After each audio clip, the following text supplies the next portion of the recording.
Hey, Paul One. Okay, so let's get started on your reading. So I pre-shuffled your cards already.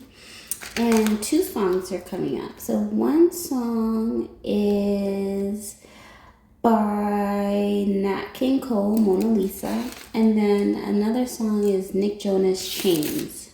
Okay. So the first mask is a representation of the perception of another person, right? So it's like somebody or this section of threes, right? Because there's three different piles, but collectively, all of these people see you more beautiful than you see yourself. So let's say and not in a bad way, right? But let's say, for instance, you consider yourself pretty. Collectively, they consider you to be beautiful. Let's say you consider yourself to be beautiful. Collectively, they consider you to be gorgeous. Let's say you consider yourself to be gorgeous. Collectively, they consider you to be like unattainable beauty, right? So it's just like whatever is higher than the level of esteem that you have, even if it's a high esteem, they think higher of you. Okay, so pile one, let's get started on your reading. So the first card that came out was, I'll shut down the world to find you. I love you more than you'll ever know. Okay. Again, this has been reappearing in a lot of the readings. There is somebody that is like currently looking for you. I'm seeing like a physical location, like somebody wants to know exactly where you are. Okay.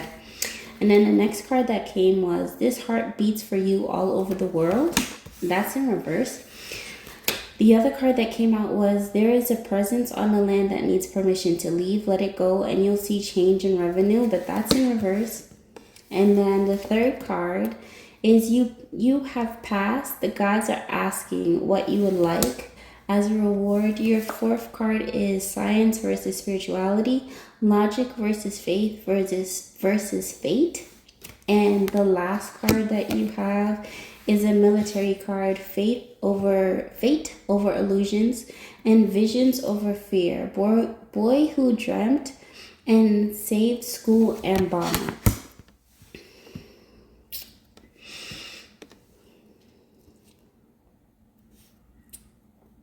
And as you guys know, when I get quiet like this, I'm just arranging the cards so to appease my level of,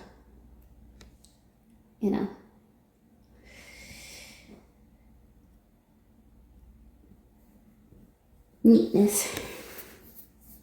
Okay, so automatically when I was zoned in on your pile, the flag on this card of the UK kept sticking out. I feel like somebody has a British accent. And you know what I saw? I saw like a fair skin. I saw fair skin, green, I would say green eyes, but they're considered hazel, right? And just the accent is what stuck out to me. So it's something about the accent of this person. So Mona Lisa, I feel like this person wants to know if somebody like you is really real, right? And where that would have been silly in the past, it's just that we're surrounded by so much artificial, like a lot of like artificial intelligence, AI, that it's like, who's really speaking? Is it really a human being, or is it the voice of somebody like who's automated? But somebody is going to discover, or somebody has already discovered, that you are a real person. And this makes me think about Pinocchio.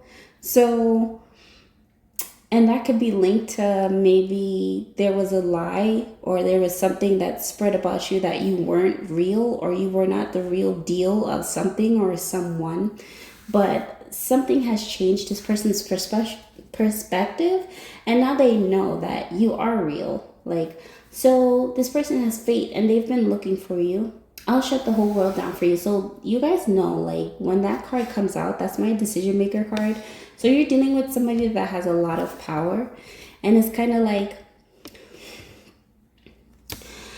I was thinking to myself, like the way this person views life, the reason why they're so successful at anything they do and they can have and achieve anything they want is because they don't view life as something is concrete, right? If this is like a projection, if the life that we have or the reality that we're currently in is a projection of our imagination, then our imagination is like one of the biggest illusions, right? And so for this person, the reason why they don't really, if they believed in a religion before, then they don't really, is because they've seen what, like the power of their imagination, and they've seen what the system of, there's a certain system this person follows in regards to visions and executions, right? So this person is wondering if you're real. So I guess that's why the song Mona Lisa came up, because it's just like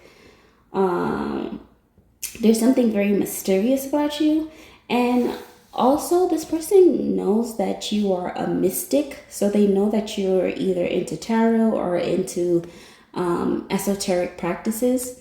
And what's sticking out to me more than anything is the last card. It's like fate. Something is fated. Like, I don't know if this person is fated to find you or fated to meet you, right? Or maybe you have been in this person's visions for a long time. And now it's like, even if the vision is just their imagination, they feel like they have manifested you. Like somebody has finally manifested the person they've always wanted to know or meet. Okay. So let's see. You have passed and the gods are asking what you would like as a reward. Can we clarify that, please? I'm going to try to do these readings as short as possible. Short as possible. Short and simple. You know, love, it costs nothing to say you are sorry. This card, all cards, this card keeps popping out. Like, guys, I have a deck of like 160 cards and this card keeps popping out. Somebody wants you to know, or this person wants you to know that they love you very much. And I feel like they also want you to know that the reward for going through everything that you went through is them saying sorry. And also like they want to move, it's like move something aside or start over or cross over. And it's making me think about the movie Eat, Pray, Love, where Julia Roberts goes, what's that Italian word for crossover? Attraversiamo. It's something like that. Or you could speak Italian, or this person speaks Italian. But they have a great love for you and they want to apologize. Now, what is this sorry about? Because, and if you get a chance, I would like listen to the songs. So it's Nat King Cole, Mona Lisa, and then you have Nick Jonas, Chains, right? So this girl,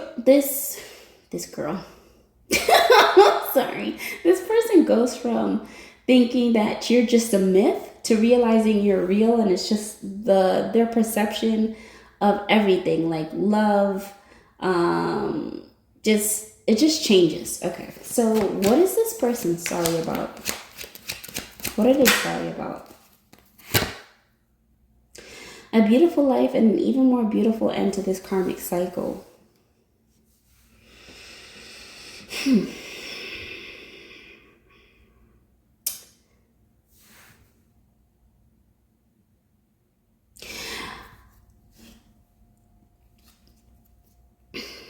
I feel like this person feels like they've put you in a karmic loop. It feels like a never-ending something, like a never-ending story, never-ending circumstance, never-ending situation. Like they put you in something that just felt like it was never-ending, or you wondered, like, am I ever gonna get out of this? Like when you think about the picture Mona Lisa, right? Even though it's a beautiful painting, can Mona Lisa ever break out of that painting and say, well, finally, right? It's a still moment. So maybe this person wants to apologize for keeping you like as like this lovely work of art but so still for so long. And you can take that metaphorically. Maybe this person feels like they've held you back for a very long time from just experiencing life or just the world in general. Okay, so let me see. Science versus spirituality, logic versus faith versus faith.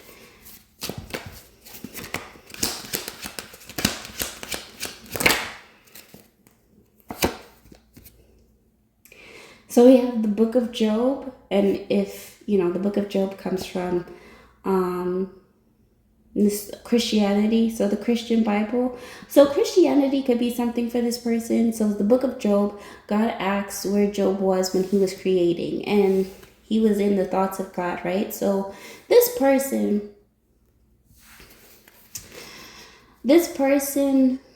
does not feel as though this was by accident, right? It's like everything was taken away from this person because they knew. Like everything was taken away from Job because God knew that Job was meant to have twice as much and everything was supposed to be replenished, right? It's almost like this person knew.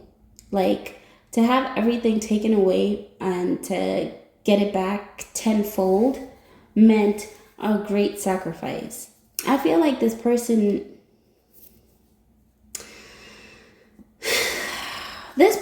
has like a very hard time when it comes to letting love overpower logic, right? It's like something is very logical.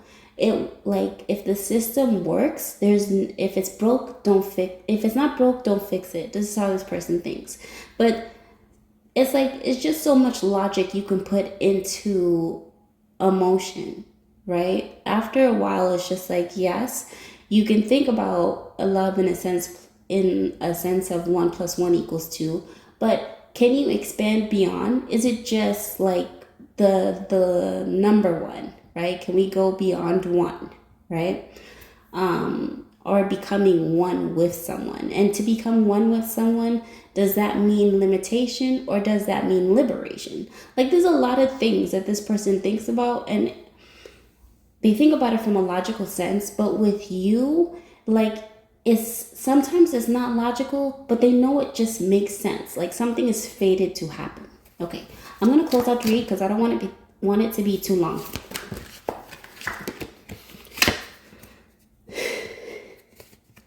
Stop trying to grow plants in exceptional soil and no water. So somebody wants to nurture something. I keep zooming in on love you. I love you. This person wants you to know they love you very much. And somebody could, let's say you do tarot, right? And your tarot cards have words on them. This person specifically picks out certain words to have a conversation with just you, right? Even though this is a general message, it's like somebody is talking to specifically you, and they want you to know that they love you very much. I think more than you'll ever know, and this person is very apologetic. So let's see. One more card. They miss the late nights and the long deep talks. Maybe you don't talk to this. I feel like it's a possibility you don't talk to this person in the physical. I feel like it's a lot of telepathic messages. Like, let's say, for instance, you're just laying down, right? Your mind is calm. You're completely receptive to self. And you just start thinking of thoughts and going over certain thoughts. Like, this person is actually having a conversation with you telepathically, but you're physically speaking. And it looks like you're talking to yourself, but you're talking to this person, okay? And it says, you are meant to be seen. It's okay to step up the energy 7500 and introduce yourself. Why is this person so...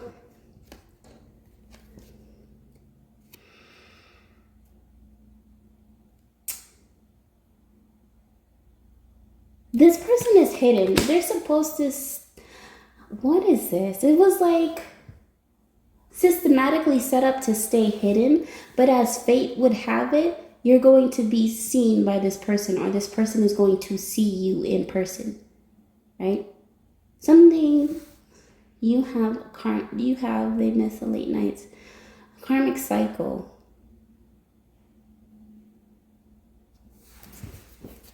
And I also feel like this person chose you to carry out something, right?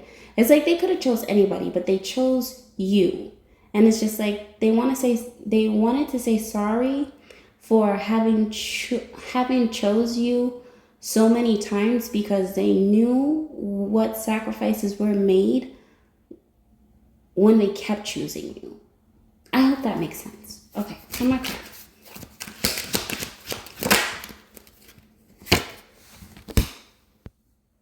First delegate, then divide, then subtract. Even Einstein had twice as many solutions to his problems. Visions. This person keeps having visions of you guys coming together and just being such a powerhouse. Like, no matter the problem, you'll always be able to solve it if you're together. And maybe that's the loop, right? The name Daniel is significant also. Detox. So it's the nourishing. It's the, okay, I know you'll do well if you have soil. I know you'll do well if I allow you to grow, but I also need to hydrate you. I also need to give you the things that make you want to grow, right? Without the storm, without the rain, trees cannot grow. Trees will not be fed. Grass will not grow. Flowers will not bloom, right? But it's in those storms where it may be a bit uncomfortable that creates like the blossoming of many things. So I feel like this person is apologizing for the storms, but they're not apologizing for the blossoming. Okay, that's your reading, pile 1. Bye. Okay, hi pile 2. So let's get started on your reading.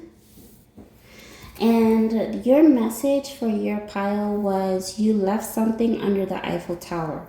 Okay, so let's see. First card that came out. I regret the things that I said to you. Can you ever forgive me? Okay, so that's coming from the perspective of this person you're inquiring about. Now, next card is a Theseus card or a Theseus, depending on, your accent. Tomato, I say. So observe the card, and the card comes out in reverse, right? And in the card, because I don't have the phone facing the cards just yet, bear with me, right? But in the card, Theseus is facing the Minotaur, right?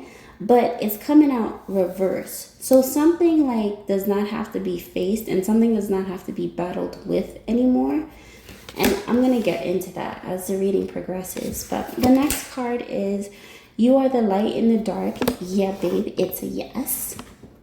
Third card is a military card. 12-year-old girl, Jesus rose from sleep.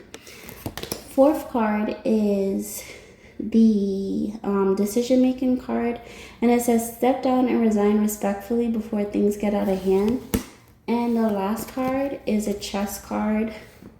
Oh, sorry. I switched it. Sorry. That was actually the last card. The card I just said. Bear with me, please. The second to last card is, this queen is on a rampage. Use that to your advantage. It's lucrative and makes a statement. Apply pressure, push buttons, make a scene, they'll catch on. Checkmate. But that's in reverse, right? So this is how I took this.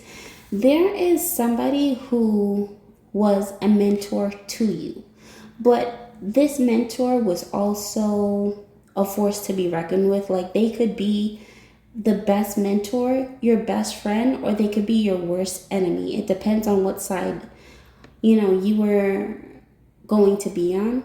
And I feel like you chose the side for this person to be your mentor. And with that came a lot of different sacrifices, right? So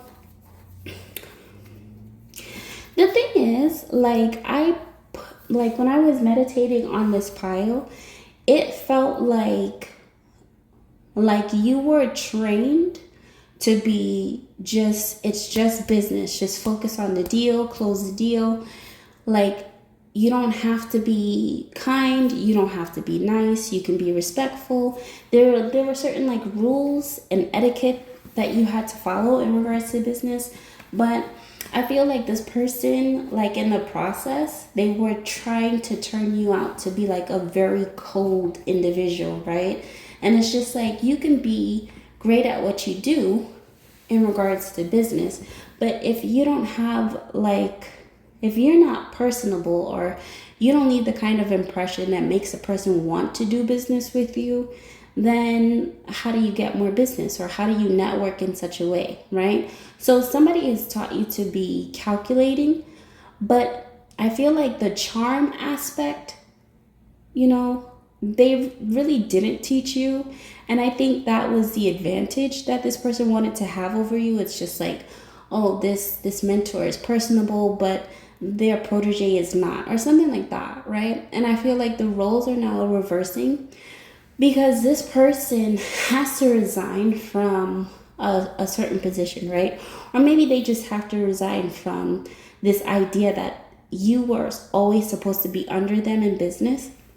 So, a part of the meditation for the pile, there was a point where it's like many levels, right? You were supposed to reach a certain level, or you were not expected to reach a certain level, but in order to obtain this level, you had to be better than the teacher, right? So, in the process of trying to attain this level, you probably had your mentor or anybody that worked close with your mentor trying to psych you out to let you know, like, you'll never reach this level. Like, this will never happen.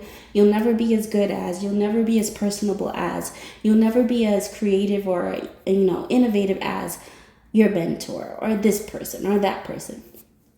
And I felt like in the process, like, you reached that level, but instead of a congratulations, it was more like the only reason you got to this level is because you're so cold, because you're so calculating, because you're not personable, because you're this, you're that, you're the third, right? And I feel like somebody has been trying to like psych you out for years rather than just saying, oh, congratulations, the student has become the teacher, right?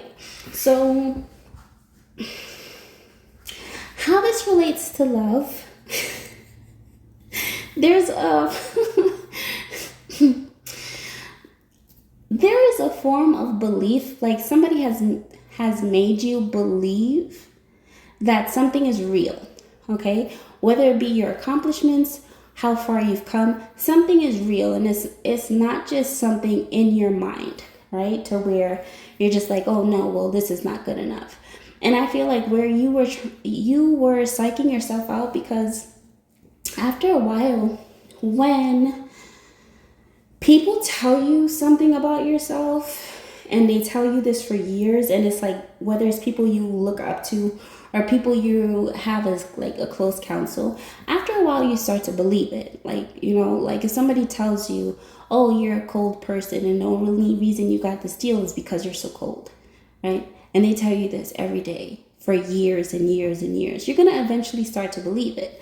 So I see like this person has to resign because you have gotten to the point where you're surpassing all your mentors, but you've also gotten to the point where it's just like you believe that you are this cold individual. And maybe you are when it comes to business. Maybe you could be a real shark, right? But there's a level of like something has happened, right? And when I thought to myself that something happened in between you reaching this level and psyching yourself out to believe you're so cold, it made me think about Steven Universe, where Steven Universe is going against all the gems that raised him, like amethyst, I think is it clear quartz or rose quartz and pearl, but he's going against all of them, right? And he's thinking that he has to defeat them, and he's trying to defeat them as well as like the ascended version of himself. And it's just like in the process of him trying to to defeat them, he is using so much like dark shadow aspects of himself that he's not realizing that he's hurting the people that have just been trying to heal him the whole time. So what they do is they get to the point where they kind of have to fight with him because they have to get close enough to the point that they give him a hug. And so I feel like that is happening. I feel like you're in the process of psyching yourself out to believe like you're still this cold person who can close any deal. And you're like, maybe you're in the process or you want to pick a fight with the people who have raised you or who have helped you to heal. And what you're getting in return, instead of pain, you're getting a relief. Like you're getting a spiritual hug. And I think that's changing like your whole belief about yourself, and in the process it's changing your belief about the people who have helped you. Okay, so let me get some clarifications.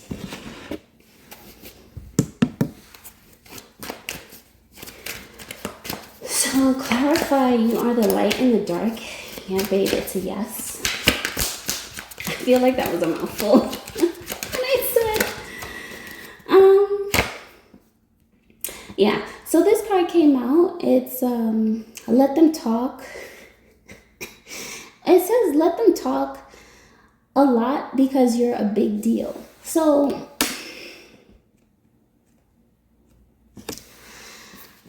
yes, you are the truth, right? It does not have to be oh, you're only this because your mentor's that, or you're only as successful as you are because the only time you smile is when, you know, you're alone by yourself and you don't even smile like you used to. You just give like a quarter of a smirk, right? It's just like you have earned the right. You've put in the time. And I also heard you played the game fair and square, right? So this person that was once your mentor now has to step down. It's not a matter of like if they should, they have to step down. And I feel like this person's gonna try to take a professional jab at you, like, but it's more so verbal. Excuse me. I feel like if this person didn't do that already, but I feel like this person's gonna try to take a verbal jab at you before they resign, and they like reluctantly pass the baton to you. But I think the advice that you're getting here is not to react, right? Because I think it's the purpose of them going on a rampage and them trying to take jabs, that's going to, you know, cause them a lot of blowback in the long run.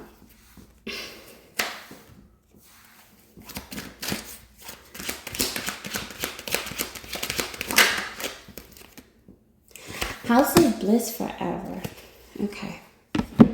So to clarify, the 12-year-old girl, Jesus rose from sleep.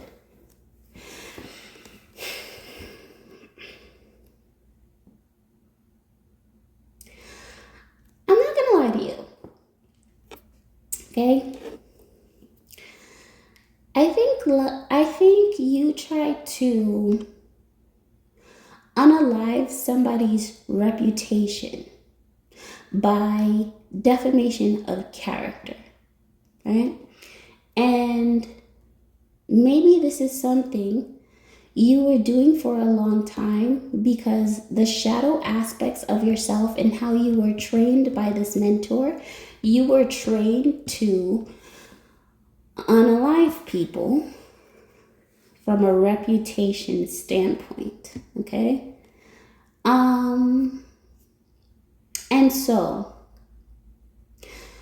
something or someone in the process has, like I said, via Steven Universe, somebody has spiritually hugged you to the point of realization that you do not have to fight someone, or you're fighting the wrong person. All right?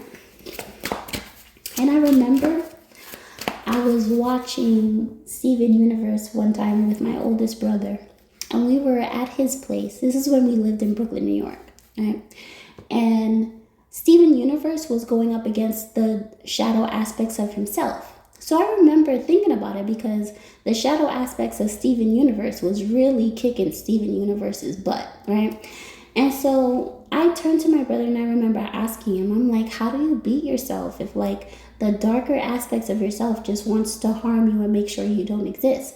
And then he told me, he said, you have to be better. You have to be the best version of yourself to take out the shadow aspects of yourself. So it's like an illumination of something, right?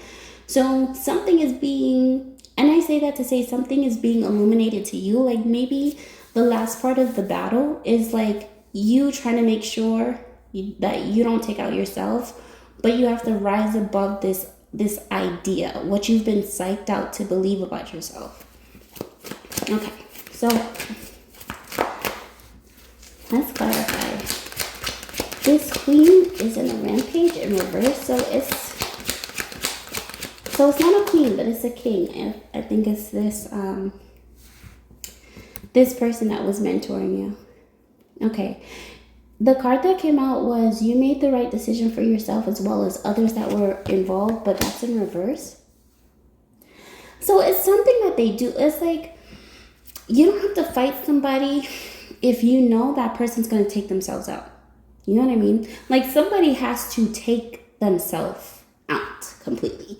And they know this, but they're hoping the verbal jabs in business or whatever deal you're making will provoke you enough to like, set like to, I don't I was about to say clap back. Oh man. Okay, so would put you in a position to want to react, okay? And the best thing to do is to not react. There was something I was going to say in regards to that, but it literally just slipped my mind. Okay. If it's meant to come back to me, it'll come to me. But, oh, yes. Like I remember when I had, it's all about psychology. Okay. And I say that to say, I remember when I had a psychology professor. And the professor told me, he said, do you ever wonder why your mom and your dad can push your buttons? And then he said, it's because they sewed them on. So maybe your mentor is like a family member, right? And the reason they know how to push your buttons is because, they have raised you or they've trained you or taught you to feel like, okay, well, this is the button that gets pushed. And if this button gets pushed, you have to say something. But it's like, you don't even have, like metaphorically speaking, you don't even have the same shirt they gave you, right? I wanted to say bespoke suit, but you don't even have the same suit they gave you. You're in a whole completely different lane. Okay, so I'm going to close out this reading because I feel like you got your answer.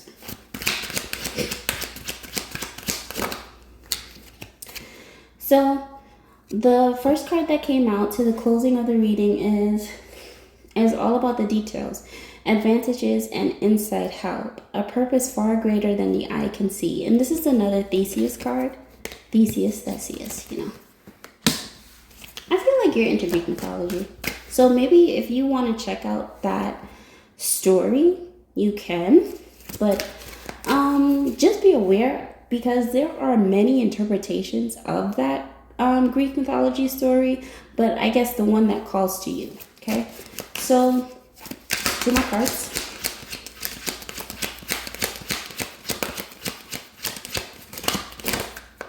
There's something about garments also. The next card that came out is new team, new spouse, new life, everything new, clean slate, and history dates. Yeah. Like, this is going to go down in, whatever it is that you're about to do is going to go down in like, business history. I don't know why I wanted to say, like, real estate history, but business history, something is going down. It's just like, you're going to be the first person to ever succeed the person who's resigning respectfully, right? Like, you're gonna be the first to do something. And I feel like race has a part to play in it too, because it's like where the world is expecting somebody else of a particular color to take over, you're gonna be the one to take over. And it's almost like it shocks the world. Like, what? You know? But it's a good shock. Okay, last one. Or two more came out. Okay, listen. One more card, please.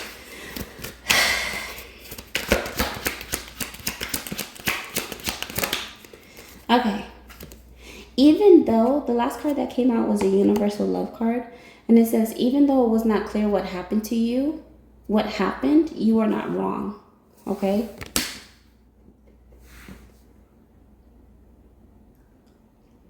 Yeah. So this is, as soon as you take the position that is rightfully yours, you can't blame yourself for having this position because you did everything that you were supposed to do. Okay? Yeah. So element of soul required. All right, that's your reading by pile 2. Bye.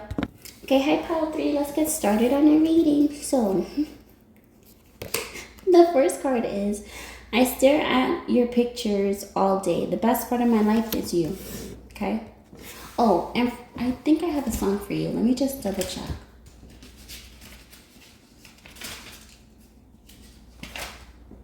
Okay, yes. Frank Sinatra, Under My Skin. That's your song. So you've got somebody under your skin on purpose. Okay? So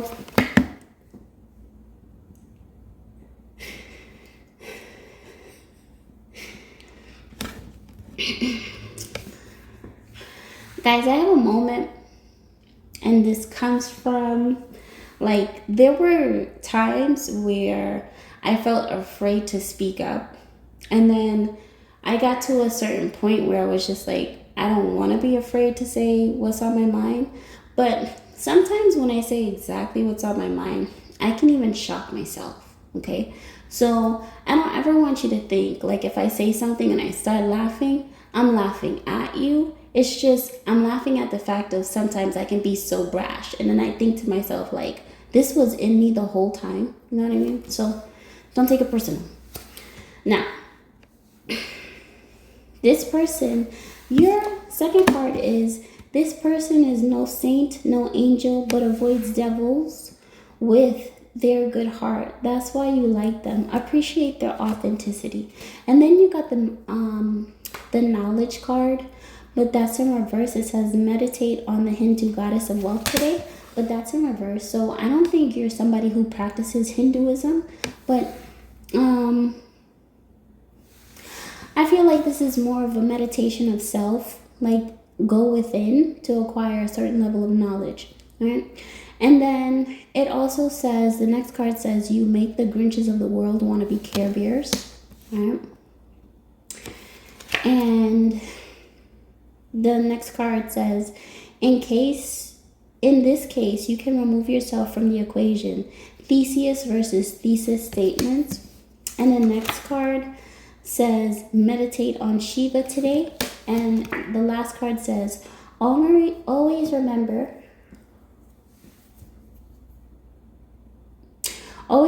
you are someone's dream partner in life. I wanted to say Aaron, I wanted to say Ari, and it wanted to come out at the same time. But I don't know why, because even when I was meditating on this before I started this reading, those names didn't pop up before. So, okay. So you got somebody under your skin. This is like, you appreciate somebody's authenticity, but it's the person's authenticity that it's because they're authentic is why you allow this person to go beneath the surface, right? Like, I feel like you are really head over heels for someone, or you are really in love with someone, or somebody really loves you.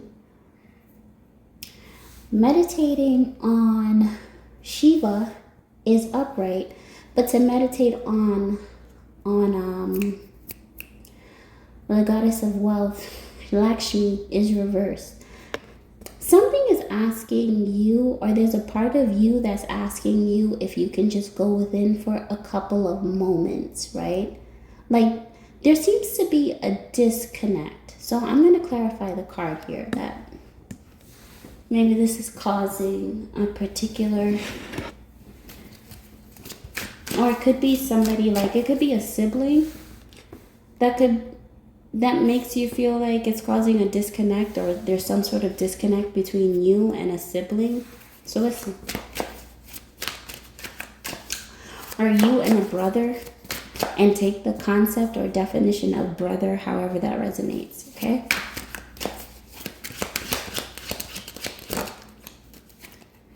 Talk about Esther. Oh.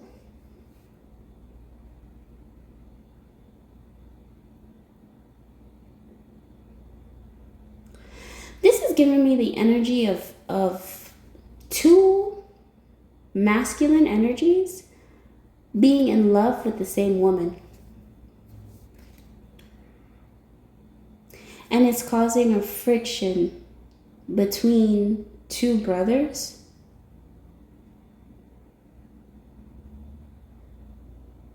But somebody, your brother could be looking like, because I think about it like this. It's like a younger brother and an older brother, right? And your brother can be looking at you from the standpoint of how you love or how you have learned to love because of the person that they love. Okay, just bear with me here. And they're looking at you from the standpoint of like, like where they were once, they would have been cold, like no, or very territorial. With you, it's like because you're their brother, they make an exception. So where's the friction here? And then I also see, if this is not like two brothers, this could also be a father and a son, right? It's like a father and a son being in love with the same woman. I stare at your pictures all day. The best part of my life is here.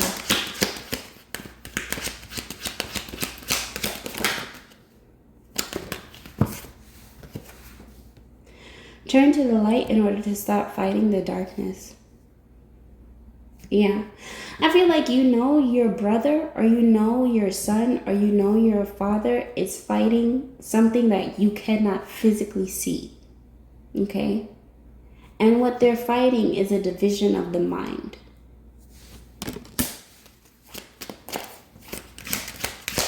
Because when you think about the devil, right? I don't consider, there's so many interpretations, right? But I don't consider the devil to be somebody with two horns and a long tail and, you know, like it's just the idea of you can be separated from the good of you, or the best, the ascended parts of self, right? So it's a lot of shadow aspects, like a lot of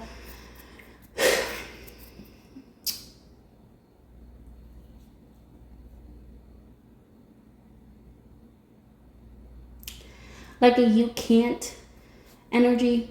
This person, whoever you're inquiring about, is fighting a you can't energy. You can't do this. You can't be this. You'll never be as good as. It's like, I feel like all three of these piles are connected. But you're dealing with somebody who is fighting that part of their mind off, right? So something is like, if you work closely, or you are in proximity of this person and you think they're lashing out at you, they're not lashing out at you. It's more so what's happening that no one can see. They're fighting something. It's like being in the middle of the fight with yourself, right? And then the person you love the most walks in and wants to talk about their day. And it's just like, get out of here, right? Not to say that it's right for that person to do that, but it's more like a get out of here. I'm trying to protect you from myself. Please go, right? Like it feels like that.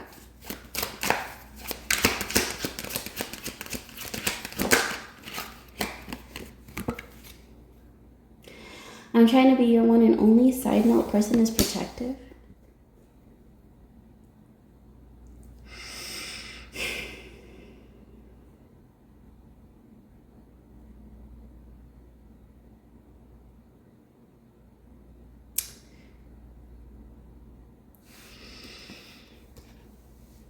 Yeah. Somebody is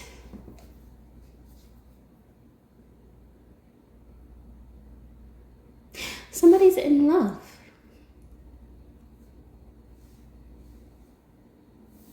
But it's like in love, but trying to pretend like you're not in love because you know how another person that you work closely with or you are related to feels about this person.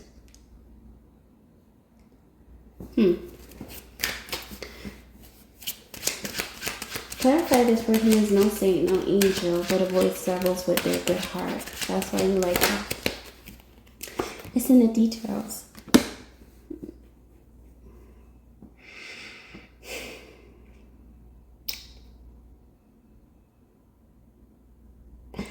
I feel like whoever you are, you're looking for an external answer, and the external answer that you're getting is to go within. I feel like I can't go more in depth than that. I can't go more in depth than you are allowing yourself to go in depth with you, you know? So let's pull out this reading.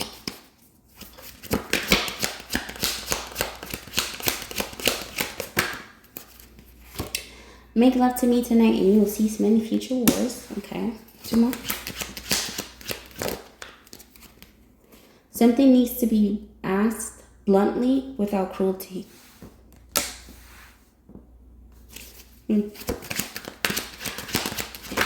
Whoa. One more, please.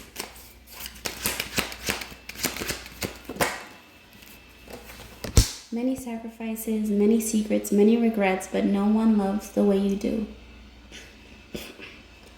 So maybe you have to ask the question, what is it? What is it that you have to be honest with yourself about, right? Quality over quantity.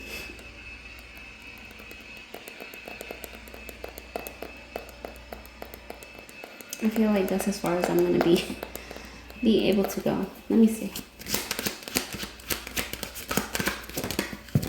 Well,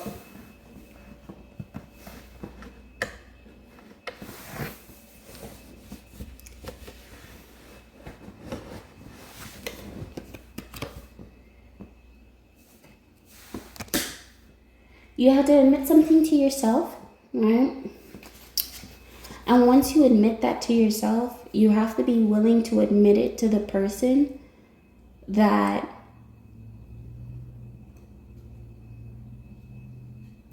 you swore you would never tell. Like, this is something you never thought you had to say out loud in order to help yourself and help those closest to you. But it's something you have to admit, right? First you have to admit it to yourself.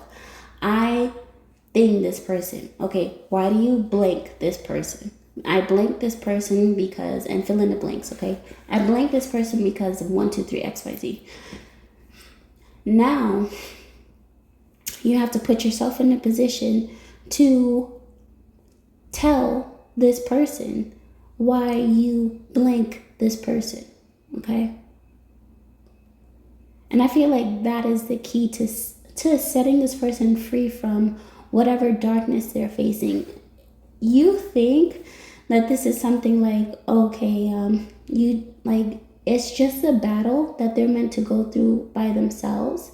And yes, this is a battle for them, but you have no idea like how much your words mean to this person, like how much this person is looking up to you, or how much they need to know you look up to them, right? There's something of that nature. Okay, pile 3, that's your reading. Bye. Okay, pile 4, let's get started on your reading. So you have happiness, joy, and everything and one you ever wanted. Manifestations and blessings. Really good karma. Okay. And then you have, don't tell me it's over. I won't accept it. I want another chance with you, but that's in reverse. So somebody is realizing something with you is completely over. Like you're completely over someone or you're completely over a situation. Okay. And then you have Okay, sorry. I clarified these two while I was thinking your card. So for the clarification of don't tell me it's over, I won't accept it, in reverse, is your love and healing abilities is not a game to this person, and they want you off the market and in their arms, right? And the second card is rewrite the story, alter the past, then quantum jump, but that's in reverse. So somebody is permanently disallowed from ever coming into your energy again. And I'm going to tell you why. Add a luxury resort to your portfolio, huge profits, and breathe and realize it's not that deep. Okay? So I know I'm going to be dated with what I'm about to say, but you ever remember those Maury episodes? And the Maury episodes, they used to talk about how this guy would come on or the girl would come on, and they would always be like the teaser of the bully of another person, right? And they would always talk about the person's looks, how they were like this and that and just so unattractive. And then the person comes out like grown and with like such a glow up that this person sees them as unrecognizable, and they try to ask for a chance, and it's up to the person to say, well, yeah, fine, I'll go out with this person, or reject a person like they got rejected in the past. It's giving me that kind of energy. Like there was somebody you were dating that just, they always thought you were gonna look one way, be one way, like you were never gonna like glow up, you were never gonna change, you were never gonna grow. Like there's a lot of never, never, nevers, right? So somebody thought you would never get to the point. You were gonna be independent on your own, or just with somebody else, or happy, and then they see this, and it's like, now that they see that, and they don't recognize you, okay? But when they finally get to the point or the realization, like, oh my gosh, it's you, they're going to kick themselves in the pants. This person is going to wish they did not treat you the way that they did, okay? So let's get some clarifiers. But your good karma is like all the blessings and manifestations you've ever wanted, like all the material things you ever wanted coming towards you and at an accelerated rate, and also healing. Like your good karma is healing from this person, right? And this person can feel on an energetic level that you have healed from them. Okay. So let's see. Let's clarify this card. Add a luxury resort to your portfolio. Huge profits. Yeah. Whatever this is coming in is big, okay? Commercial property is big. Like you're going to be able to invest in just the things you never thought possible. Like you never saw this coming. Like this is really, like I'm zooming in on the word huge. Like this is really big.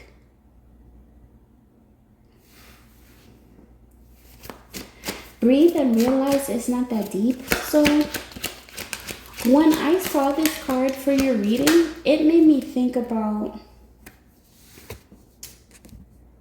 this person has revoked their player card. This is the card that came out. This person has revoked their player card. Why? A little birdie told them you are single now. So look, check this out. I was thinking about this movie, right? That I saw on Netflix. I forgot the name of the movie, but just listen to the description and maybe you might know the movie. But this girl, she has graduated from NYU. She's about to take off to go into her dream career, right? And it's the same woman who played Jane the Virgin, right? But she's about to go to another location and take off in her dream career. And she wanted her boyfriend to be with her, but they broke up, right? So she pretty much spends the whole day with two other friends, just like trying to convince herself why not only they should be together, but why she should try to make it work. And she tries to do like all these things, right? And she goes on this huge journey. Now, in the beginning, she's at a party with her two other friends, and how she meets this guy, right? Which she considered to be the love of her life. She meets this guy because she's at a party with her friends, and the guy that she actually wanted is focused on another woman, right? So pretty much rejects her and stands her up right there on the spot. And so the guy sees that, and he's like, you know what, forget that guy. And they start talking. And that chapter in her love life turns out to be one of the best chapters of her like love that she's ever had, right? So much so that she wants him back. Now, as she's going through this long process of trying to be in the same place at the same time with him so she could try to make things work, right? Because she's not over him yet, and she's not over the fact that they're broken up. The guy that she wanted originally is messing with one of her friends. Now, there's a moment where the both of them are in a cab together. She's in the cab with somebody she wanted to date, and she's mourning over the loss of one of her greatest loves, right? So as she's waiting for her friends, they get to the location of the party. Now she's waiting for her friends. She decides she's gonna get up and go. So then the guy tells her, like, hey, like before she leaves, he goes, hey, I'm sorry things didn't work out. So she tells him, don't be, because if things didn't work out between us, I would have never met the name of the person that she wanted to get back with. So it was like a full circle realization. And as she's walking away, you can kind of see that there's a hint of regret on the guy's face for rejecting her in the first place. Now, I say that to say this person, you're looking at the situation, right, from a lens of, well, I'm glad this didn't work out between us, because if it didn't work out, I would have never met this person, right? And they're looking at you from the lens of, if only, like, what if I would have given this person an honest chance? So that's why I needed to say that story, okay? So somebody told them you are single. Let's see, let's clarify this. You...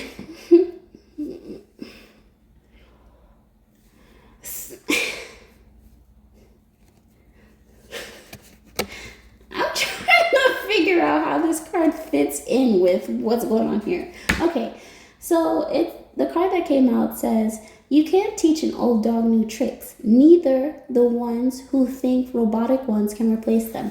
Okay, so somebody has tried to...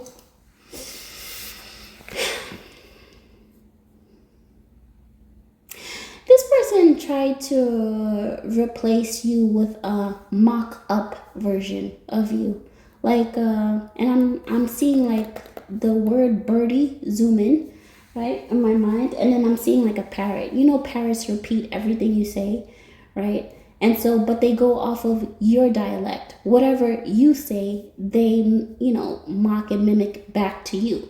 So I feel like somebody has tried to replace you with a mimic, right? Or a replica of you. And it's like...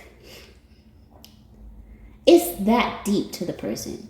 You know what I mean? Like, when you think about the movie that I told you about, he could have been with any other person, but he chose to be with her friend, right? He chose to be with her friend over her, but he had a sense of regret. So maybe that's something that's happening. Like, this past person or this ex chose to be with your friend who's like a replica of you. And the only reason they're a replica of you is because maybe there was one time you guys were close, or he or she or they were feeding her or him or they bits of information about you, what you were like, what you liked, what you didn't like.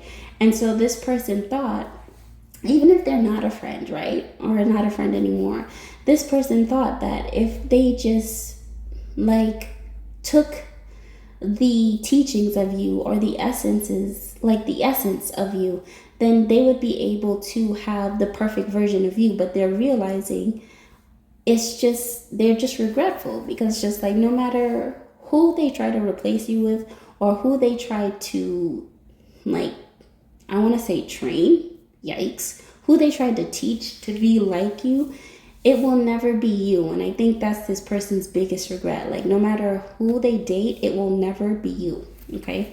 But you're looking at this person like, it's not that deep. Like, all right, we didn't work out.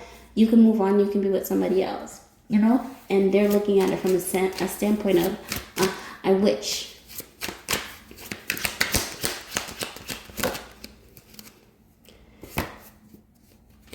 So this person, so now the card that came out was, sometimes you gotta throw caution to the wind and just face your fears. That's in reverse though. This person is fearful that they'll never get another chance with you, or they're fearful that they'll never be the one to sweep you off your feet and take you off the market, or marry you, or be with you ever again. I mean, and I say, like, trust your intuition with this. You know what I mean?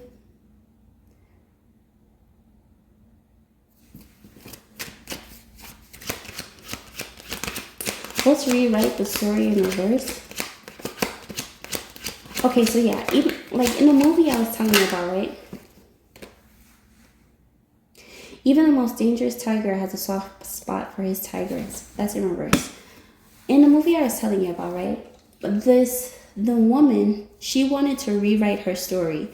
And she wanted to rewrite it in a sense of her and the best love of her life, they didn't break up. In fact, when they saw each other at the party, they got back together. Everything had to, like, work out, and everything would have worked out for the best, right?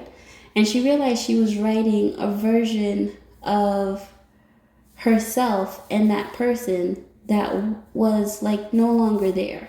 So when she went to finish, there's a moment where she's writing, right? And she goes to finish the story. And then he comes up. Now, you don't know if this is really him coming up to her, or a figment of what she would have wanted to happen, right? And so he comes up, her ex, and says, you know, we have to see this through. We have to make this work. We have to, like, it's you and me, X, Y, and Z, yada, yada, yada, right? And so, she comes to the realization, she's looking at him, and she's realizing that even if she got exactly what she wanted at that very moment, she's no longer there from a sense of feelings. Like, she's willing, because she's at that point now where she is just willing to release him, right? So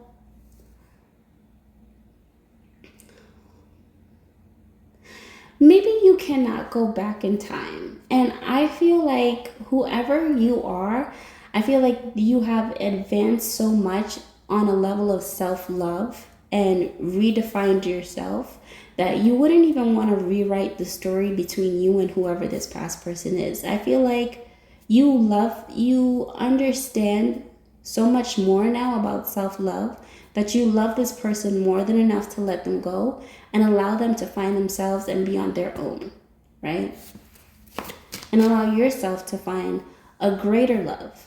But you'll always have the memory of, I remember when we were, and that's okay, right? Because you're not going to be stuck on that part of the story. Oh, I remember we were this, we were that, we were the third. Now you're just like, you know what? That was a great memory. I release it. I let them go. And whatever happens, happens for the best. Okay, so let's close out this reading. Oh, my nose is itching like crazy.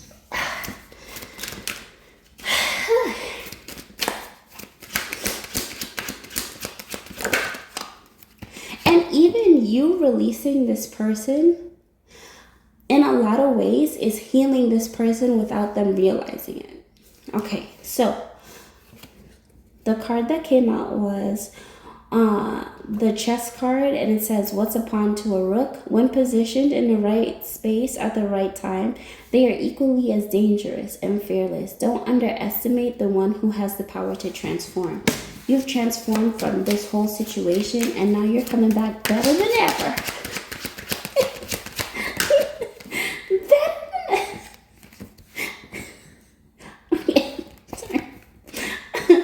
So a hidden message card, and the hidden message card says, it only took one kiss, one hug, one smile, one moment, and now they are in love with you. Like,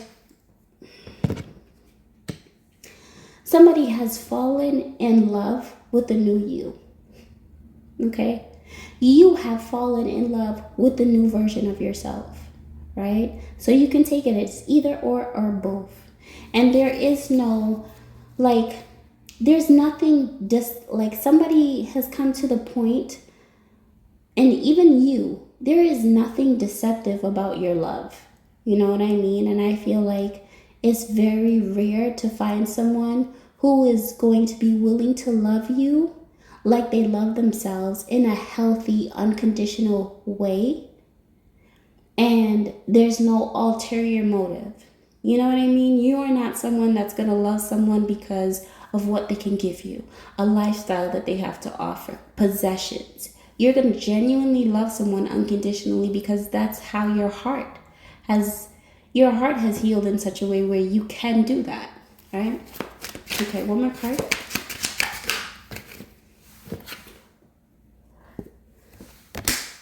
Always be compassionate to the ones with spiritual blood on their hands no amount of soap can wipe off.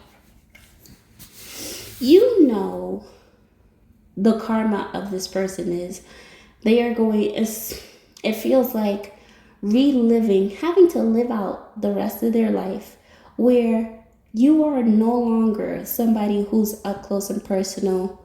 You know, you're no longer the person that's like they're dating, and they have to live that karma. They have to live the karma of having known you and lost you, right?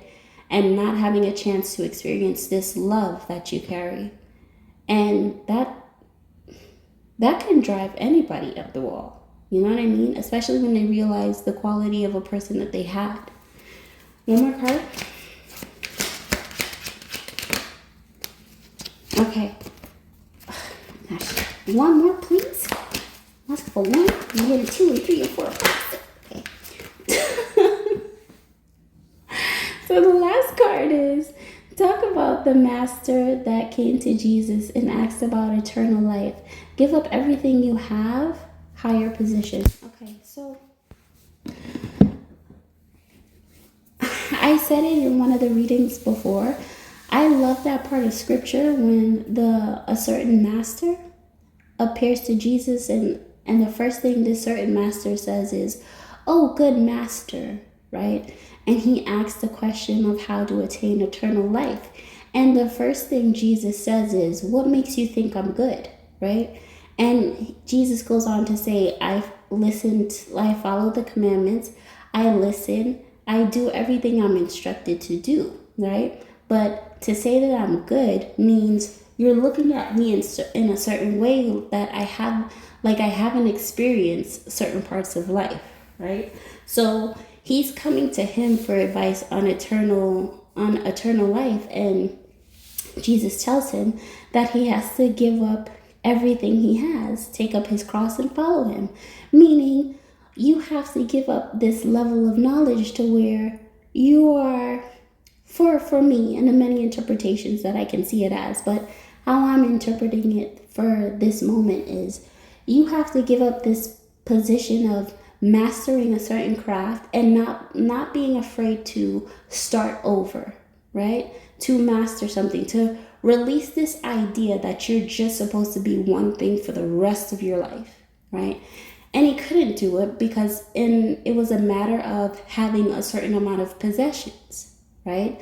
So he was sorrowful. And I feel like in this case, since we're talking about reaching higher levels of positions, right? Higher positions, it's an acceleration of your self-love. You have ascended in such a way where a person who has nothing to offer you but possessions and but like materialistic value, right? They stand no chance. Somebody stands no chance. There's an idea of how much time it took. Like, think about an ex taking so much time to acquire so much money, okay? and they're acquiring so much money, and they don't think you're ever going to amount to the level of wealth or the level of value that they have done God knows what in order to possess. And having to come to you and realizing you're so much better and you're so much bigger than where they left you. Yeah? Your expectations, the way you're viewed, the way you're seen to the world is much more luxurious and lavish than they could have ever imagined. And that was because you chose to love yourself and understand that to love someone else means to let them go and let them be free. And coming to this realization, and somebody is coming to you for advice on how to obtain the level of mastery that you hold. And they think it is because you were good. No, you did the work, right? You did the work. You were not afraid to start over. Even when you had the biggest heartbreak of your life, you were not afraid to pick up the pieces, mend yourself, pull yourself together and say, you know what? We can heal from this, and we can teach other people how to heal. And in the process, we teach other people how to love. You got to put in that work. So somebody is realizing that, and they realize that though they are the catalyst, they will not be the end result. And that is your reading. Hi, Pile 5. Let's get started on your reading. Okay, so the first card is, this person's wife is fonder of you than you and their spouse realizes. Use that to your advantage, okay? Second card is, this is a Nefertari, and Ramsey is the second kind of love, and that's from the New Kingdom, Egyptian history. Right. Next card is the original love card that says, there isn't a time lapse. This person won't follow you. Ooh. Third card is, equations are not invented, they are discovered. The fifth card is, family is everything, nurture them and they will nurture you. And the last card is, your heart is not bulletproof, protection won't override character. Okay. I mean, it's pretty self-explanatory. Somebody's wife is fond of you, okay? It's not just the fact that you're extremely beautiful. It's not just the fact that you have gifts and abilities and talents, but there's something about you that draws the wife of this person in, right? Almost like they remember you from a past life where you guys were like close counsels or something. So let's see. And the universe, source, God, wants you to utilize that to your advantage. How?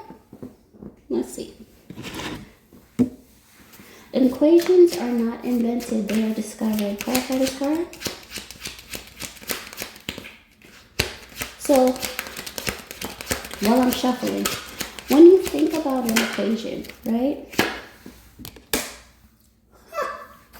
All right, so when you think about, I said to the card that came out. When you think about an equation, that equation is a potential problem, or it is something that needs to be resolved so things balance out, right? Now,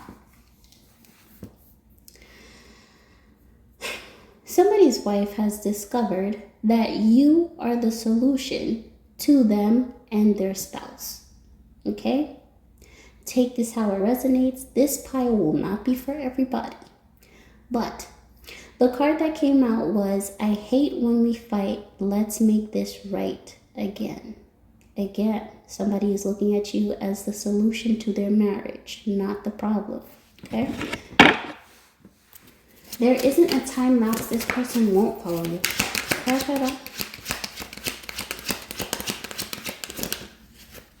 Okay. So the card that came out was the owl card, one of my owl cards, and it says the gangster versus, I had to say gangster like that. I mean, usually it's still, like with an A, but I said gangster, ER. Okay, anywho. The gangster versus the businessman, any different?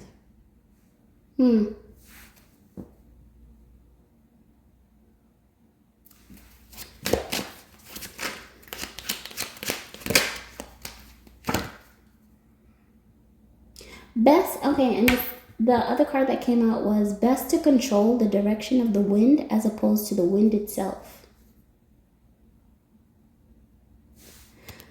Okay, and I'm going to tell you what I thought about. Time and time again, right? I'm going to tell you what I thought about that made me think like, okay, now I can see it from the perspective. So I watched a show called P-Valley, right? Which was fascinating to me because it was all about strippers and the in-betweens of like trying to maintain or keep afloat a business, right? So there is a part in the series, I believe it's season 2. Yeah, I think. Yeah. But in season 2, where the coach discovers Mercedes in the strip club, right? So as she is discovered by this coach, the coach has a proposition for her. He wants to sponsor her. Okay, so long story short, at first she denies the offer. No, you're married. I'm not gonna get a sponsorship from somebody who's married. Boom. Okay. Then she came into some financial hardships and she thought about the proposition that the coach gave her. All right, so now she takes the proposition from the coach and then she tells the coach that she wants to meet the wife, right? And at first, the wife is just like, another fly-by-night woman who's like her husband fancies for the moment and, what have you. However, right? The thing about Mercedes, what stuck out about, that's the stripper's name, Mercedes, right? But the thing about that stuck out about Mercedes to her was she took the time to understand the wife, right? Probably not so much, it didn't start off personal because the wife was like very closed off to the idea of her husband like venturing out, especially to a stripper. But after a while, she saw that Mercedes was more than a stripper because Mercedes was highly intelligent. Now, I'm going to say that to say, when you think about strippers, right, they put it all on the line. Exposure. There's nothing hidden, right? But the gift and the ability to get on that pole, to twirl and mesmerize a man to the point he wants to sponsor you. What? So let me think about that, right? There is a moment where she performs on a pole because the coach has a pole in his home. So she performs on the pole for the husband and the wife. And the wife is so captivated by Mercedes' ability to just move around on this pole that she's just like, whoa, like she can see why her husband is so fascinated. Maybe you're not a stripper, okay? But maybe you have like these gifts and abilities that allow you to see beyond surface level, okay? And you can see right through a person, and you not only can see right through a person, but you can see right through a person and bring forward the best qualities of that person. And I feel like this is why this person's wife is very much attracted to you, okay? So if she had to choose anybody, I don't know who I'm talking to, but if this person's wife had to choose anybody to have an extension of family with in regards to her husband, it would be you. I don't know if they're into like swinging or this is a husband and wife that believes in polygamy, but there is something going on here. You have your abilities have gotten past this shield, this armor that this woman puts on, a protective armor this woman puts on to defend her right and her territory of her husband and her family. You've gotten through the shield and you have touched this woman's heart in such a way where she's just like, she's very fond of you. Okay, so let's see. Your heart is not bulletproof. Protection will override character. In order to appreciate the land, understand its roots. Don't build yet. Something has to be dug up first. Clarify this card.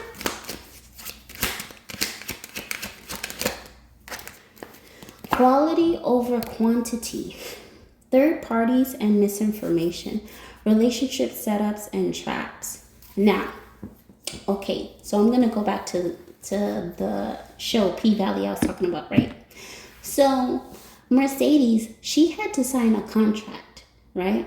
And a part of the contract, it was no public appearances with the husband, right? And no photographs. Absolutely no photographs. So the wife broke the contract because she started taking pictures of Mercedes, right?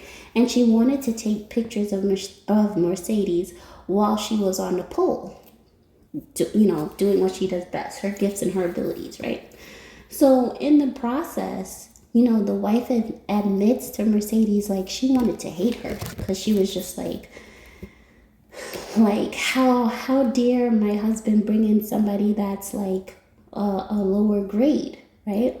But more and more she started to learn about Mercedes and know about Mercedes. She realized that she was highly intelligent, and she is somebody that could appreciate the art or the craft of, right, of a person's gifts and abilities. And there's something about photography also. There's something about a picture. So anywho, she starts taking pictures of Mercedes. She turns Mercedes into a whole exhibit, okay? And the photos are like 30,000 a piece, 40,000, And so she wanted to know, like, why she did it. And it was just like, it's like she wanted to showcase her beauty, like, to the world. And all the people that were I got tongue-tied for a second. All the people that were watching and that were in the exhibit was just like, wow, this woman is so beautiful. She's so strong. She highlighted, just like Mercedes had highlighted the best aspects of the wife had highlighted the best aspects of Mercedes through pictures and through doing what she does best. Okay, so there was a moment where she sends Mercedes a check in the mail for the picture that was sold, and she was just like, what is this? Like, it was so much money. Mercedes wanted to know if it was actually real, right? And the wife told her, she said, sponsorships are temporary, but royalties are forever.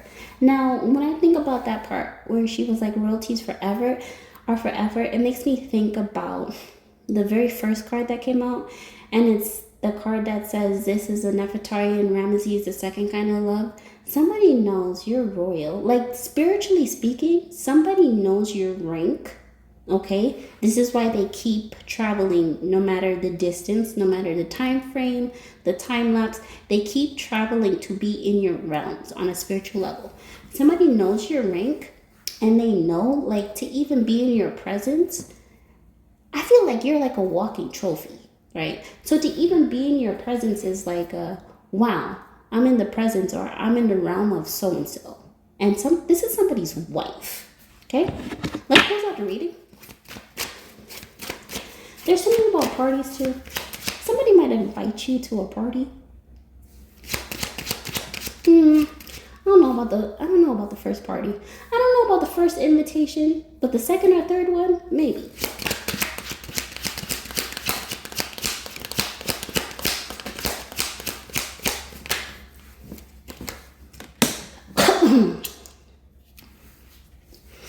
Okay. So the card that came out was King Jin dismantled, Queen Jin handled, return to realms. Yeah. Hmm. And then I also see this as somebody thought if they this is getting very like loopers energy, but somebody thought if they kept traveling to the parts or the realms where you were, that they could replace you, or they could replace your rank or take your rank, and they're realizing that they can't. I feel like these are two separate people. Like these are two separate couples. Okay. So look, you had a cup needle and a time stack. Yeah, that's what I thought. Okay, so you had a couple that, let's say, they tried to take your spiritual rank. Like they came together, right? And they tried to take your spiritual rank in Egyptian timeline. And who knows? Maybe they were successful. And then they traveled to a different a different time lapse, and then they tried to take it again. Right? I feel like this is somebody that has been like, there's a sets of couples, bear with me. One couple has been traveling with you in each timeline you are, because they want to take your royalty, or they get benefits from trying to steal your inheritance, right? And then there is a couple here that there's another couple that realizes that you are of royalty, and they are very like watchful over you. And so you have to be very careful, because I see like somebody has time lapsed in a way where they have turned trying to take your inheritance into a business, right? Clarify this card.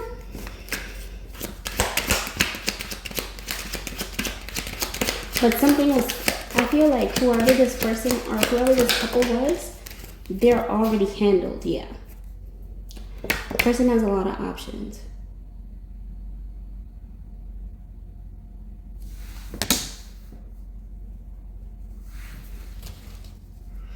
I feel like this is something, they have opposed you in so many past lives that they can't even do it anymore, right? And they're coming to the realization of that. Like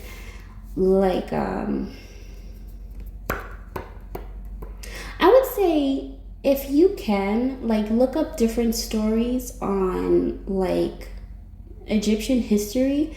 If you can look up to see what the kings, like what the pharaohs and the queens went through, like on a personal level, relationship wise, I think that'll give you a lot of insight to why and how you were able to defeat this couple, and why you have like gained the eyes of like the right people.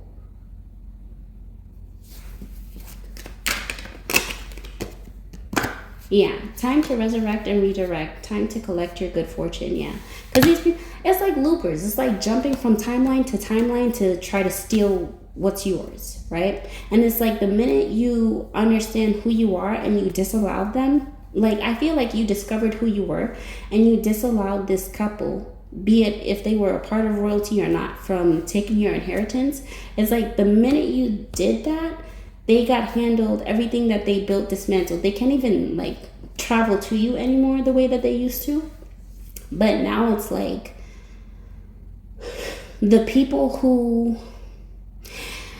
it's like the couple that is meant to help you, that sees that you're royalty, and they want to accentuate or bring out or promote you to the world. It's like they're able to do that now because you have taken your full control and power back.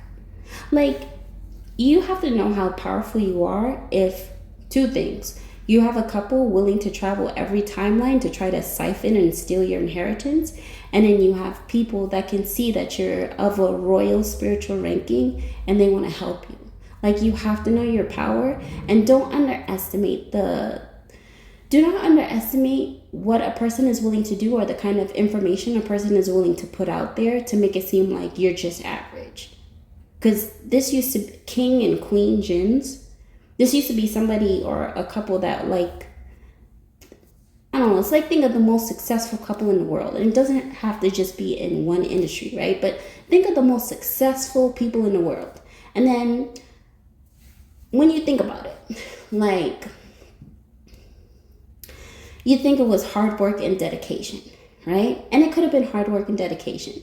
But imagine like siphoning energy from the sun, okay? And it's like you're siphoning energy from the sun and you're making it seem like it's your own soul, like it's your own solar power. You've turned siphoning the energy into your own source where you keep recycling and siphoning, right? And then this gets exposed. And then you realize you're the sun and you realize who's been taking your energy. Do you know the power you have to just disintegrate people? So it's understanding your power, okay? Resurrect. There's some part of you that needs to be remembered. Some part of you that has like wants to shake you awake and say, hey, you're such and such. Handle these people. But I think you do. I honest to God think you do. Let's see. Was that the reading? Yeah.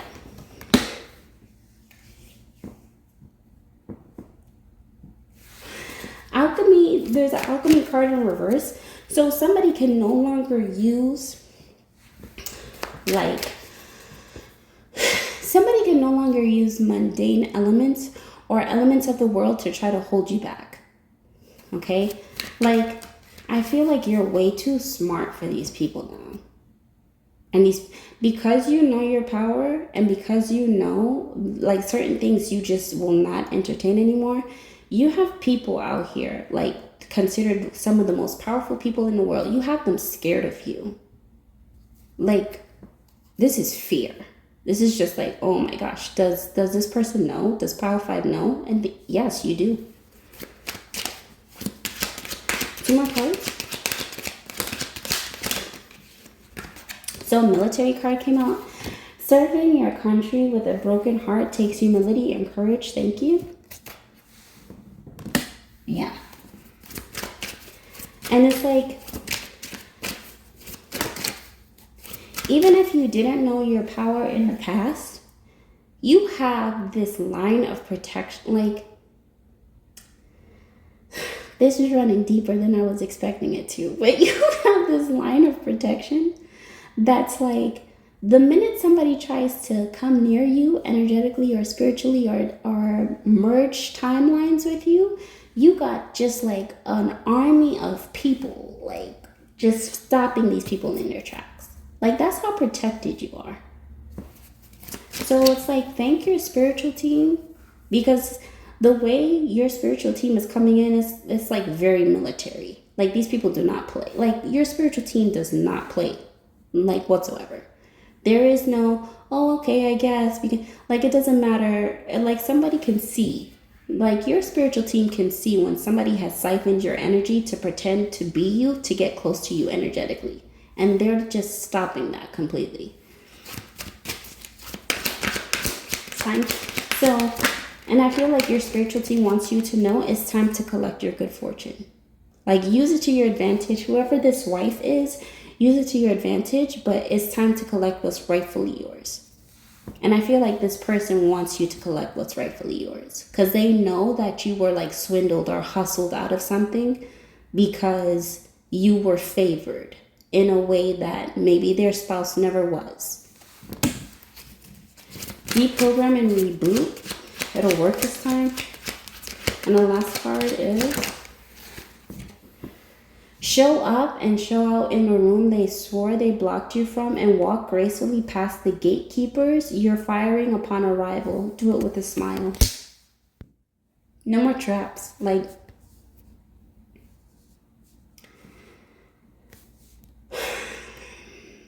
you see through any trap. You see through any deception. Doesn't matter who they use. Family, partners, friends, relatives. It's like you're going to see it coming. And you're going to be like, no thanks. Okay. Nah, I'll pass. Right? Until the right offer comes along. Trust me. One more card.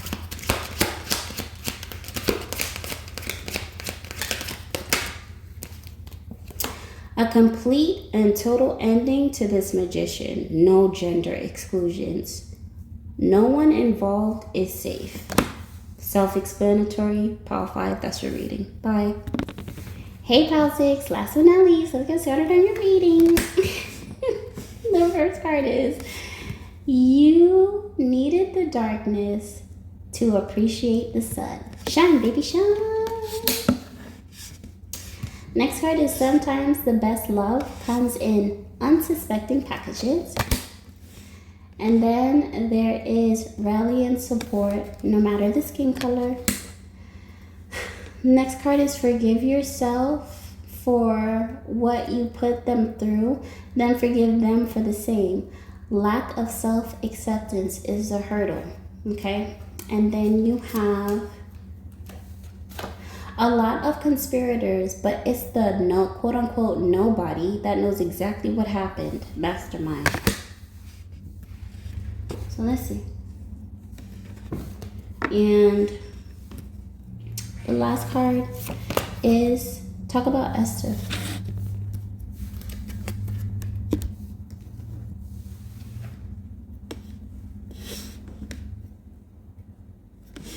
Okay, so the Book of Esther. Okay, so you could be somebody of a Christian faith, or you resonate with Christianity, because Esther comes from the Christian Bible, okay? But a woman who was able to use her wits, her beauty, and the king's love for her to stop a whole genocide from happening, because somebody, one specific person, hated a whole race, hated Jews, right? And so she was able to strategize. She was able to convince a nation, convince her people, I'm going to say her people, to fast to this idea of being murdered by the hands of somebody who just hates them and wants them out of the picture. And she was also able to convince the king of ultimately Haman's judgment, okay? So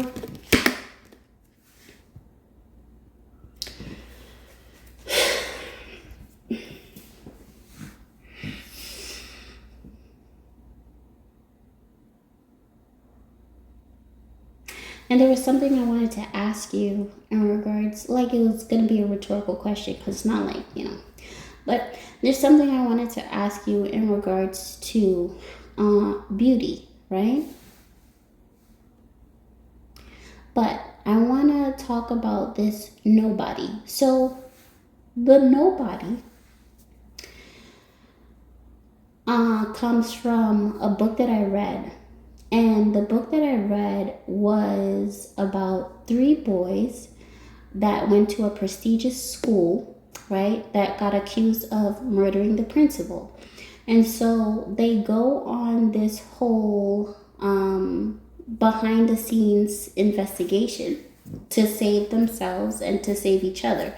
But at some point in time, like, they were kind of looking at each other suspiciously, right? Like, you could have done it or you could have done it. Because the date they hadn't found a person who actually committed the murder, and the date was quickly approaching, right? So they had to work together, but there were times where they were opposing each other, like, well, why would you do that? Or, so anyhow.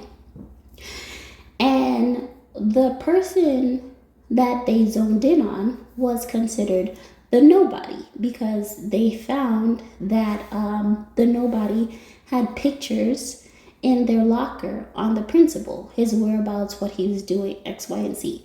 Turns out the nobody was doing their own investigation, because the principal had so many sponsorships coming in and so much money coming in that by the time the nobody just wanted a program for the photography, like for his photography and videography, right? And he wanted like the latest equipment, and the principal said no. He was just fed up. So the nobody also wanted to see where the money was going. And so they zoned in on him, like, oh, it could be him. And so he was just like, the nobody had to explain, like, I would not like off somebody because they rejected one of the things I wanted to do, right? But he also inquired, like, excuse me, if there were so many millions going into the school, why is it that they couldn't just open a program for the benefit of the kids that were going to the school, right?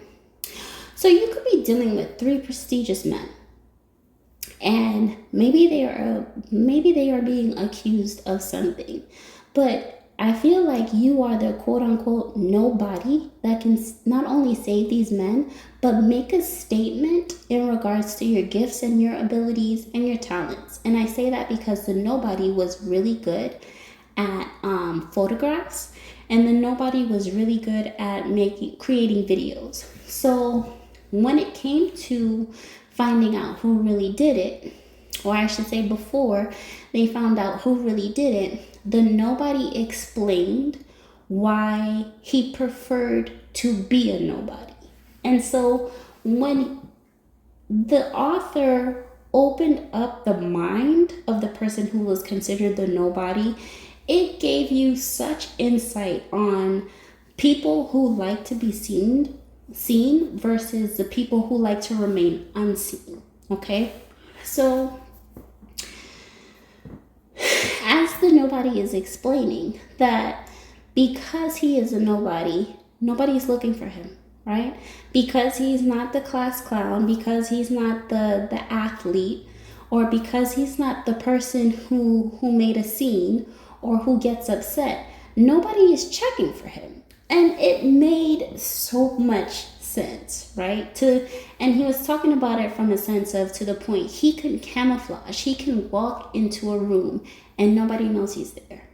So the only reason they were able to be set free and proven their innocence is because the nobody, because he did not have the program he was seeking, would leave recorders, would leave videos, or leave cameras open all over in the main spaces that he was allowed to leave these things open. Mainly principal's office, some like room connected to the assistant principal, and what have you.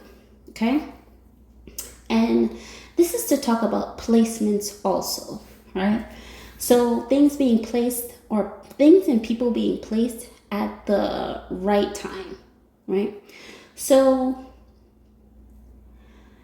when the nobody starts to explain what happened and pretty much how he had left all this equipment open, the cameras, the microphones, everything was still on, right? And because all of that stuff was still on, he was able to not only record who had murdered the principal, but he was able to get like audio. He got audio and he got the footage to prove something, right? So he waited, and this is why I'm zoning in on this, because I have a feeling this has something to do with you specifically. So the nobody, right, physically saw with his own eyes what happened, but he also had the equipment there. So, but the thing is, people were so used to walking past him or overlooking him that by the time he hid into a corner and slid back into the office, the assistant principal had no idea that he witnessed him murder the principal, right? Because it was a whole like power play, so it was a whole like money move. The principal did not want to share the sponsorships with the assistant principal. Assistant principal finds the weapon that somebody left in school because they took the wrong bag by accident. And then he offs him so he could take over the principal's place and he can get sponsorships and he can continue the wheel of greed, right? Okay, so now we get to the nobody. All three of these young men in this prestigious school, they're waiting for the nobody. Without the nobody, no one is caught. Nobody is proven innocent, okay? So nobody comes in and he shows his best of the best work. He shows the time the school was created, how the principal went from a principal that cared for it was an all boys school, right? and cared for all the students in the all-boys school, and how the greed slowly started to creep up on him to the point the way he ran the school, it turned into like a prison. All right? So the details here.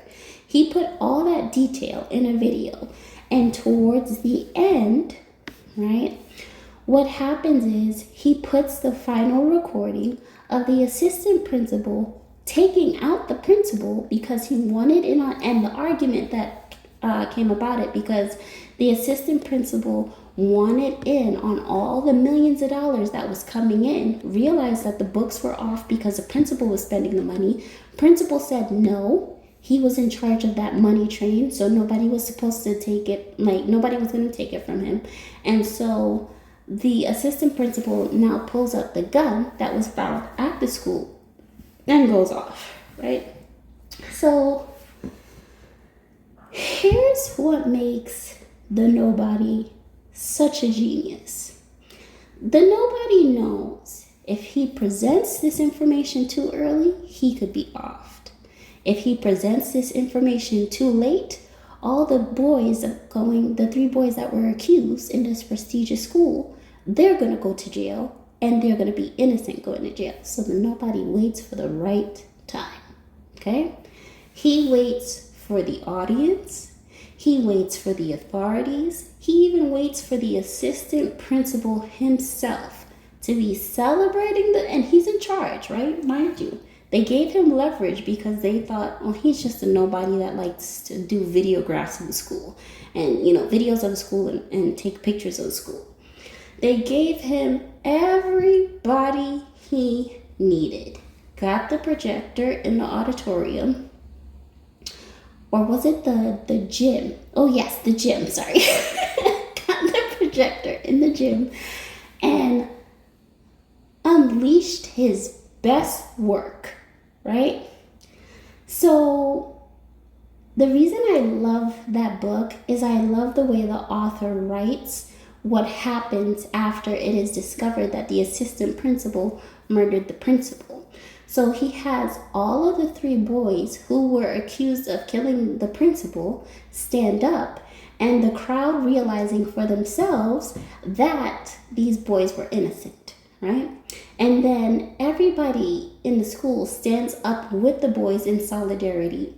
And then after everyone stands up, then the quote-unquote nobody stands up, making the biggest statement in the book.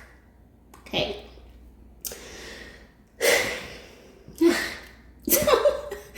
I say that, and the fact that it's talk about Esther.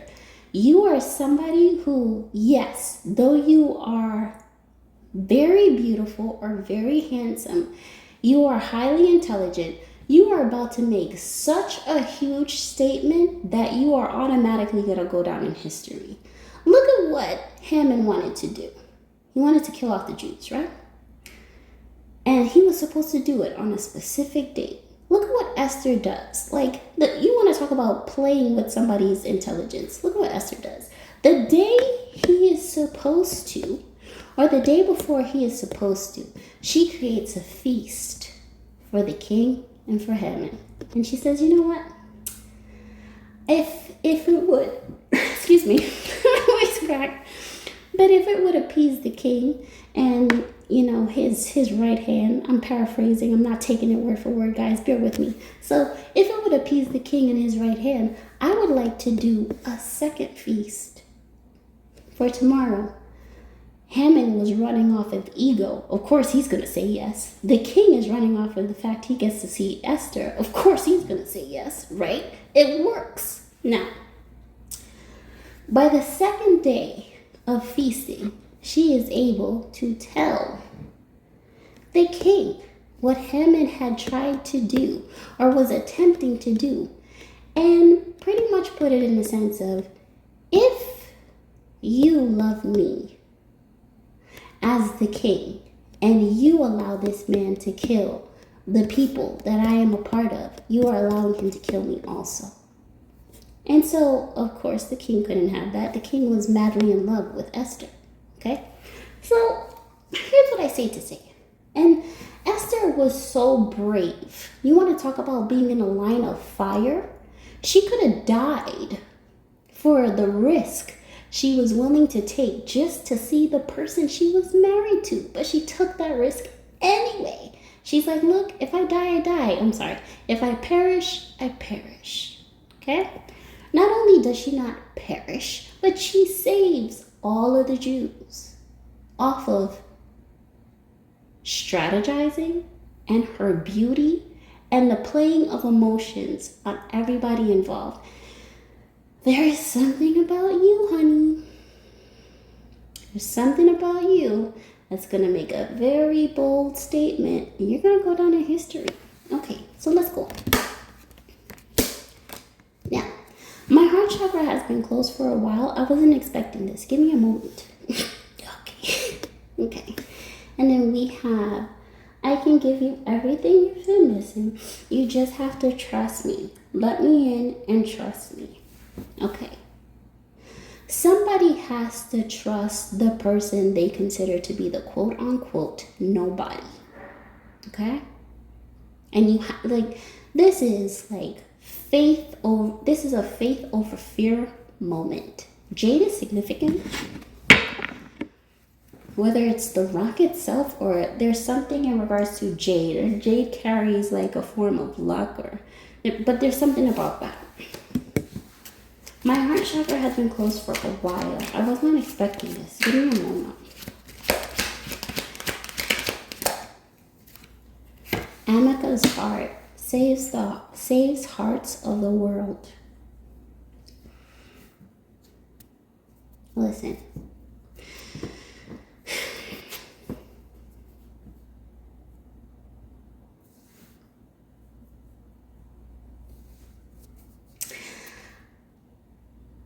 I can try to explain how big this moment is. How big, because it seems like your moment, right? I don't care who sees you as a nobody. I can try to explain to you how big your moment as somebody who is considered a nobody is. But to try to do that would not give you justice. And it would be an insult to the intelligence and the power that you truly possess. You've got to do this thing that requires the biggest risk you've ever taken in your life. Now, the biggest risk could be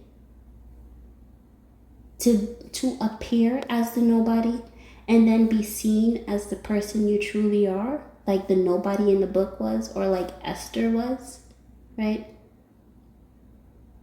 But this is a risk, I want to say, that is inevitable. Like, you are destined to take this risk, and this is why you were created. Like, there's a moment where somebody comes to wonder why they were created, and it's like you come to the realization that you were created for this very moment.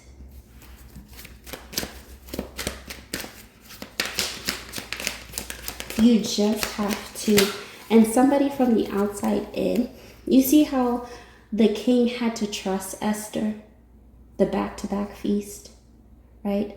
And then the strategy that she had to pull to make Haman admit that this is what he was going to do to the Jews. You see how the nobody had to wait for the right audience at the right time to pull out the projection and present the right video with the right evidence. Is something about that.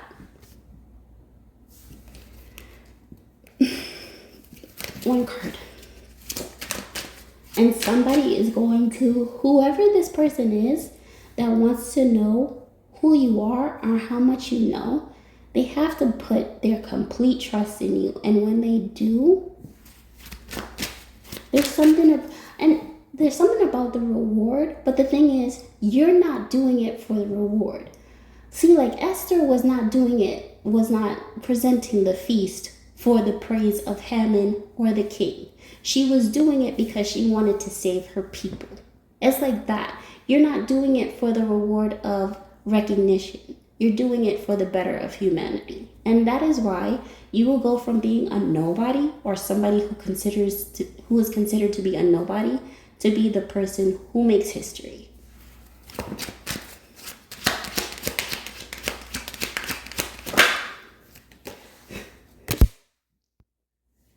What is well, that was kinky. Can you clarify this part for me, please? No one can stop you from living. It's time to dream and achieve. Listen.